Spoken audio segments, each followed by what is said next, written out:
It's racing time. We have entry number 6, or rather number 5, Contessa. Draws for your lead, moving up by the rail is Blue Orchid. Running on the outside to A. That's Bow Ties and Charms down on the inside. Top it as they race towards the half mile pole.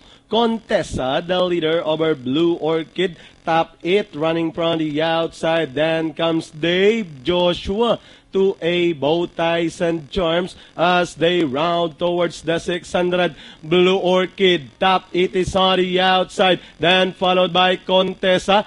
Dave Joshua moving up on the outside as they round towards the 450. Top it from the outside. Blue Orchid. Dave Joshua is on the outside. Contessa is in fourth. And down the stretch they come.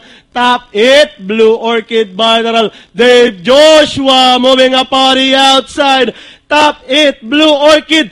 Dave Joshua rushing up on the outside to grab the lead. And leading the finish line, the horse of Director Dandan, Daniel Tan, Dave Joshua. Then comes Top It, Bainbridge, Contessa close with Blue Orchid for your Pentapecta. 74153, order of arrival.